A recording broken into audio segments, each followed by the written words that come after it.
Oh my gosh, hi! It's been a minute. Have you ever heard of a fragrance called Fujiyama? Yeah, neither had I. But it came with a lot of fragrances that I was buying from a guy who was selling off his collection, so I figured, why not? If you have smelled Fujiyama before, tell me what you think about it. Anyway, Fujiyama was released back in 1995 by a company called Succes de Paris. Not success, mind you, succès, which is a French word. And that's strange because it's an Australian company? That's right, Succes de Paris was the brainchild of an Australian makeup artist and entrepreneur named Sue Devitt. And Sue is also the woman behind the similarly francophile brand Artisan Luxe, and they make makeup and beauty products. When I took a look, it seemed like Succes de Paris had burned out about, 20 years ago or so. I haven't seen anything new from them, and like I should talk. So my bottle is the Eau de Toilette concentration, and to my knowledge, that's the only version that exists. And the batch code for my bottle is 20416/03. So let's take a look at the presentation.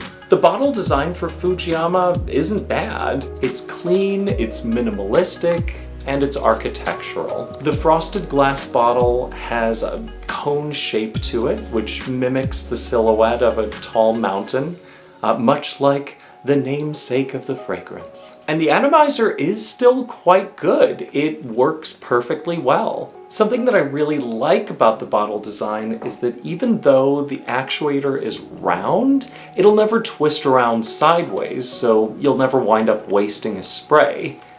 I'm looking at you, Jacques Bogart. I'm looking at you. The biggest downside to the bottle is that it's both tall and it's bottom heavy, which makes it kind of unwieldy. And that's too bad, because if you know me at all, then you know that I'm partial to a substantial bottom. Aha! Anyway, how about the fragrance itself? The accords, as I smell them, are citrus, aquatic, aromatic, cool spice, and wood. And the notes as I smell them are bergamot, lemon, but it's kind of here and gone.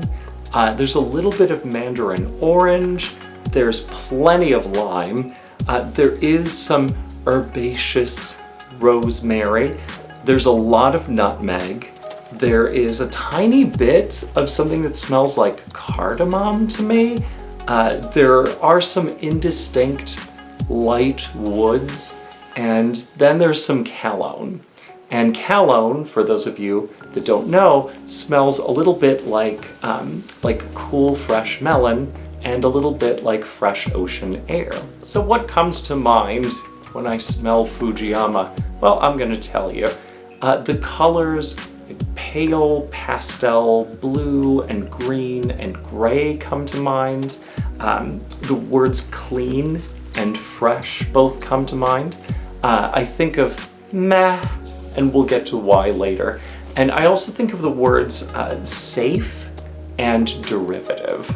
And just for some context, because I called Fujiyama derivative, CK1 came out a year before Fujiyama launched, and Acqua di Gio came out a year after. And I feel like both of those fragrances did what Fujiyama was aiming to do, but better. And don't forget that 4711 was around for like 200 years before any of these hoes, so let's not pretend that any of these were breaking entirely new ground. So how about those ratings? As far as scent goes, I'm gonna give Fujiyama a C-. It's fresh, it's clean, it's easy to wear, that's cute and everything, but there are no surprises here. Believe me, you've smelled at least a dozen other fragrances that are in the vein of Fujiyama, and this one takes zero risks. As far as projection goes, I'm gonna give Fujiyama a D-/F. Fujiyama projects just about as much as most body sprays. It's really cute when people say things like, office-friendly or not too strong, but you know what? You can keep that. I am not about that life, so D-F. As far as longevity goes, I'm gonna give Fujiyama a big fat F. Why is that? Because much like the lemon note that I brought up before, the entire experience of Fujiyama is pretty much here and gone. I'm not even kidding you. I have to throw on like 24 sprays just to get anything palpable out of Fujiyama. And even then, every time I would wear it, it felt like I was chasing the dragon of poor performance all day, and I had to keep reapplying and reapplying, and it would just like poof, disappear in under an hour, usually under a half an hour, and it's burned down to like nothing. Overall, I'm gonna give Fujiyama a D-. The scent is okay for what it is, safe, clean, and fresh, but the performance is garbage tier. And speaking of garbage tier, you may subscribe and click like if you wish. Coming back to it, would I buy Fujiyama again? No. I've had Fujiyama in my collection for years, and I've barely ever worn it. I haven't worn it for at least 2.5 years. Because seriously, why would I even bother wearing it if it evaporates so fast, and even when it's performing at like full force, I can't even tell that I'm wearing it half the time. That's not for me. Besides, fresh and clean, that's fine, that's nice, that's adorable, but most days I prefer to smell like a blasphemy, if you know what I mean. Anyway, I'm gonna give my bottle away. I'm gonna give this to my friend Joe.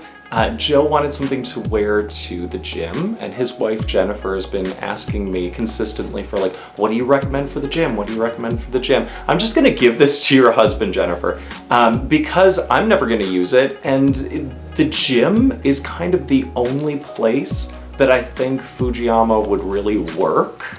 So have at it, Joe. I hope you enjoy. To me, Fujiyama seemed like a cheap knockoff of CK1.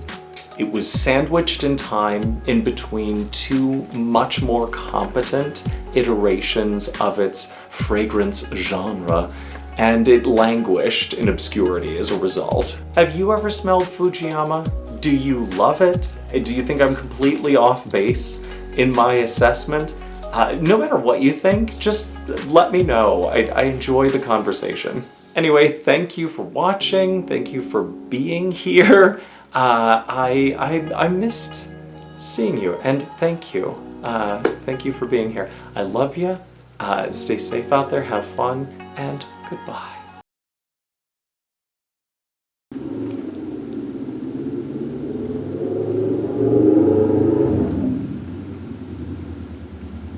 Excuse you. However, the biggest downside to the bottom, the biggest downside to the bottom, that's what I'm here to talk about today, downsides to bottoms.